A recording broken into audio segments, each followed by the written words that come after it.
Candidates po dapat ay at least high school graduate at mayroon 2 taong working experience sa trabaho na ito. Meron silang interview ngayon na tatagal hanggang October 31st. Kaya ano pang hinihintay natin? At ang venue po ay sa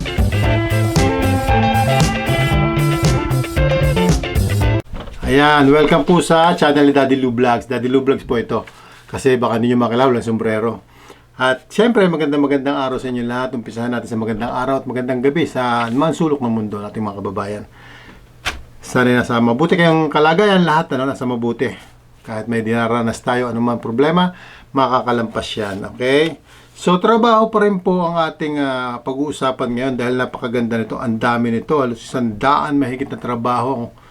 Trabahador ang kukunin sa isang trabaho pa lang. Kaya, kung bago ka sa channel na to, click mo na yung subscriber button at saka yung notification bell para updated ka pag meron tayong mga bagong upload na video. At huwag mo kalimutang i-share para sa iba. So yan guys, napakarami talaga ng trabaho. Okay, bago natin umpisahan yan, meron muna akong kaunting, yung pinangako natin na pagpunta natin sa quarantine place ng 2 bata. So ginagawa natin yan, araw-araw hindi ko na lang po binibideo. At bumalik tayo nung ika-8 araw nila kasi pagpasok nyo ng Vancouver, meron kayo dong first test nyo. Tapos bibigyan kayo ng baon, kit para dong gawin sa quarantine place sa hotel.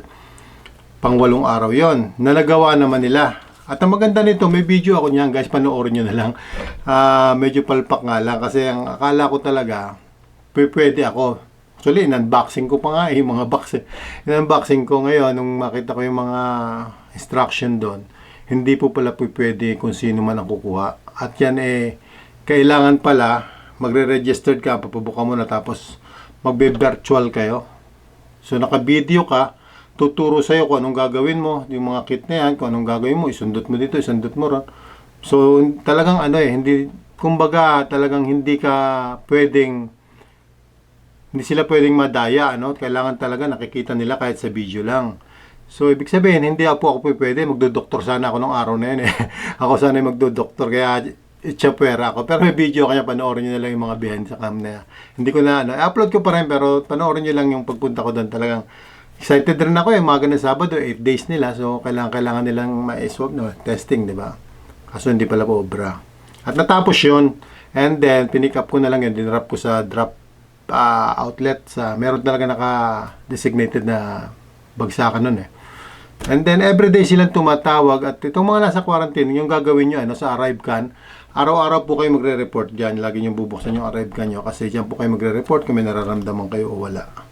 At kausap ko rin sila, yung public health, at sinabi nga nila kanina, tinatanong nilang mabuti, kung sino nagdadala ng pagkain, at paano pag-pick up ng pagkain, saan sila kumukuha ng fresh air, tapos may bumibisita ba. So, lahat ito, walang bumibisita, bawal talaga pag drop off ng pagkain, yun yung nasa quarantine plan natin, susundin natin, sa pinto lang, nilalagay ko yung pagkain, pinipick up nila. Yun naman fresh air nila, doon lang sa may maliit na banyo. Sa banyo, may maliit na bintana dyan, bubuksan lang nila paminsan-minsan lang. Pag gusto nilang lumanghap ng sariwang hangin, sarado mo ulit. So, medyo mahigpit talaga. At kailangan talaga nila tapusin yung 14 days. Yun po ang kaganapan at makikita nyo rin kung anong pagbabago ng lugar namin. Makikita nyo, nag-iba na, madilaw na ang mga puno. Ibig sabihin, malapit nating ilabas ang ating mga jacket. So, ayan ang kaganapan. At kung kayo halimbawa, maka-quarantine kayo, ganun po ang sistema. Kaya, huwag kayong mag-alala. Kasi paglabas nyo ng Vancouver, diretso kayo sa quarantine place, may dala kayong kit, ganun lang gagawin. At nandun instruction at be-virtual kayo. Okay? So, ayan guys. Ano pa ba ang ating mga nakakaligtaan? Marami pang trabaho dito Palibasa magtataglamig na. Eto. Kailangan na natin talaga ng panibagong journey naman. Lalo na itong mga bagong dating. Medyo mag-a-adjust yan, Tapos pamimili pa natin ng mga damit. Kasi hindi ko na po pinagdala ng mga damit para na sa ganon. Ito, rin na to, tips and advice din to, para sa mga kababayan natin. Yung mga bago na halimbawa, para, kasi maraming nagahol sa immigration dahil sa dami ng tao, Pinaka-importante rin, halimbawa, konti lang yung dali nyo, yung kayang-kaya lang bitbitin kasi para paghinto ng touchdown ng aeroplano, pwede nang bumaba. Makakauna ka kagad kayo, mabilis kayo maglakad, konti lang yung dala nyo. Kung ano, ilagay nyo na lang doon sa baggage, yung ibang dala. Basta konti lang bit-bit nyo hand carry, medyo hindi masyadong bulky or what. Mga importante lang. So, yun guys, ang ano natin dyan, ano. Yun ang tips natin dyan. Kasi po, pag check-in nyo naman ng baggage sa Pilipinas, kung Vancouver kayo, doon nyo na kukunin yan. O kung may destination ka pa na province, halimbawa, kagaya niya, Regina. So, sa Regina na ang bagsak ng bagahe mo, doon mo na kukunin niya sa Regina. Hindi ka na kukuha doon sa Vancouver. Doon ka na sa Regina. Kung Calgary ka, doon ang kuha mo ng bagahe mo. So, yun po yun, ano. At syempre, maraming salamat sa inyong lahat, ano guys. At ganun pa rin yung mga nagpapa-shoutout at saka yung mga nagpapa-flex sa atin. Yung mga katayuan nila, meron ng magandang katayuan, pero yun na nga, hindi natin babanggitin. At pagdating na lang nila dito, magbibigay sila ng konting idea para sa inyo, para makatulong sa inyo kung paano sila nagsimula at mga ganun. At gano'n katagal yung proseso nila. Ganun naman proseso, pero mas maganda rin sa kanila manggaling, ano, para meron kayong pagkunan ng lakas ng loob. Okay guys, tiyaga-tiyaga lang, baka ito na yung trabaho para sa'yo. Magaganda to. Dito sa mga agency na pupuntahan natin, puntahan nyo itong mga agency babanggitin ko. Fast food. Ito po fast food kitchen crew. Kung crew ka sa kusina, eto, bagay ka rito. Conveyor belt technician. Tapos yung mga supervisor natin sa wood processing. Yan po ay sa iPumps yan.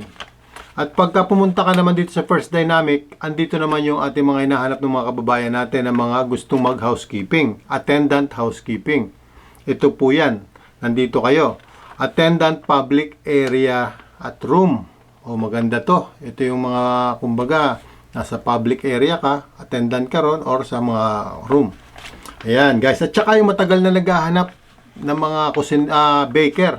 Ito po, baker. Mga, ano natin dyan, yung mga nagmamasa or nagluluto ng mga tinapay. Ito, baker. Okay?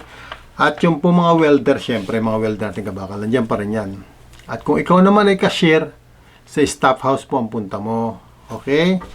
At kung ikaw naman po ay farm workers, na general farm workers, sa Mercan po ang pasyal nyo. Sa Mercan, Philippines, yan. Yan po kayo magpasadya sa website nila.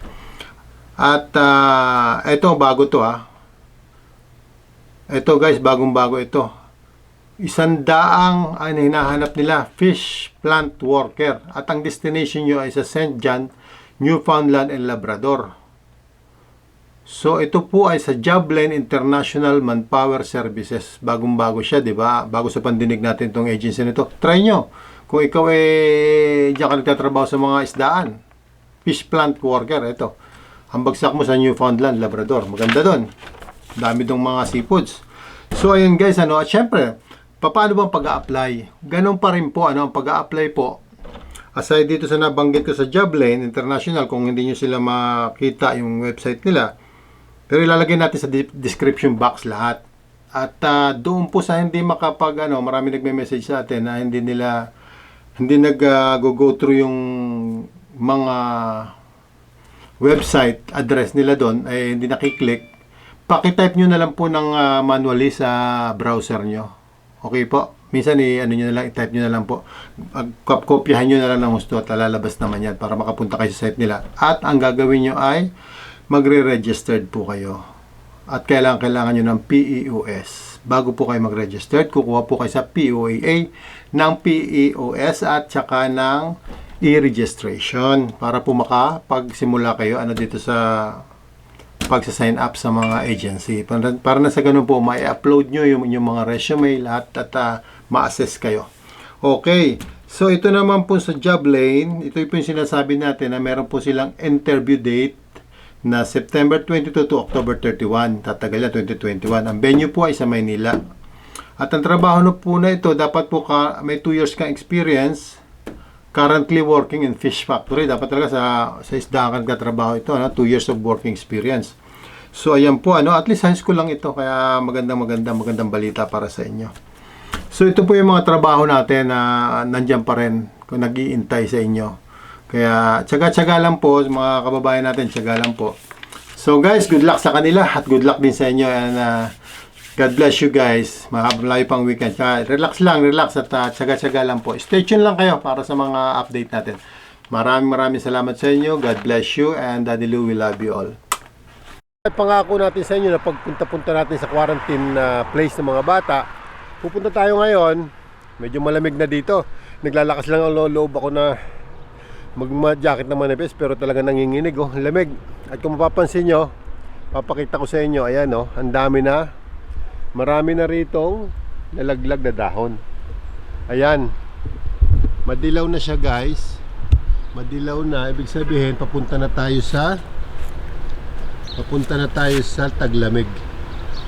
Medyo malamig na talaga. At ayun, pupunta tayo, samahan nyo kami at si Madam ang magdadrive. Good morning.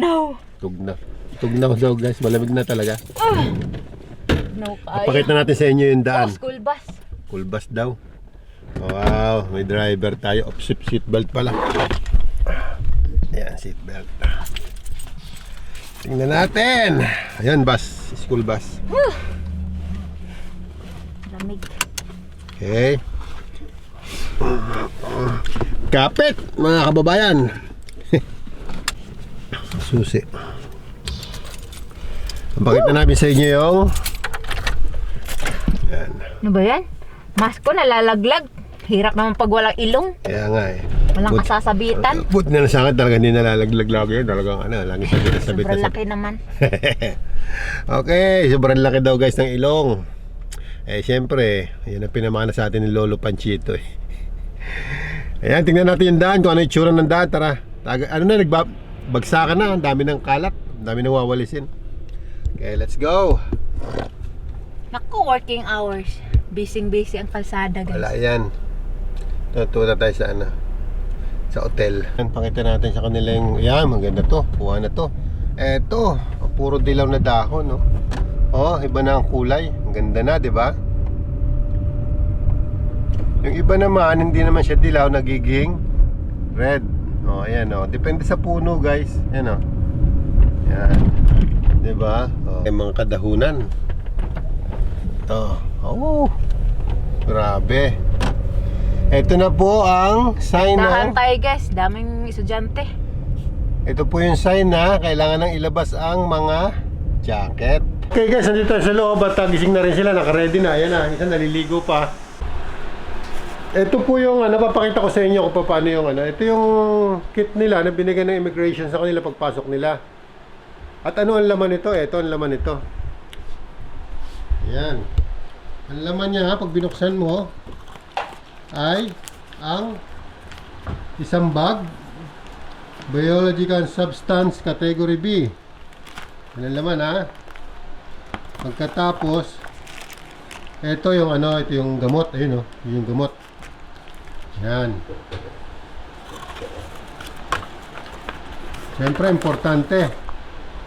Instruction. And then yung pinakalalagyan niya pag idadrop mo na ito, idadrop mo ito sa dropping center talaga. Merong tayong babagsakan yan, pangalan. Yan. Kung saan natin yan, yan guys. Talagang pa to, nakaano pa talaga to. Order ID.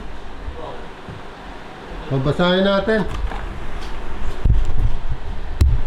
So babasahin muna natin medyo siyempre English eh. Okay. Ayun guys, palpak. Hindi pala ako pwede akong mag-assist sa kanila o tumulong. Ang kailangan pala sila talaga ang gagawa nun. Registered ka muna, nandun yung instruction sa kit, tapos virtual sila, meron mag-instruction sa kanila, siguro doktor yun o kung anong gagawin nila. Kaya talsik tayo dito. Nagpapanggap tayong doktor. Palpak guys, tara, uwi na tayo, mag-boating na lang tayo.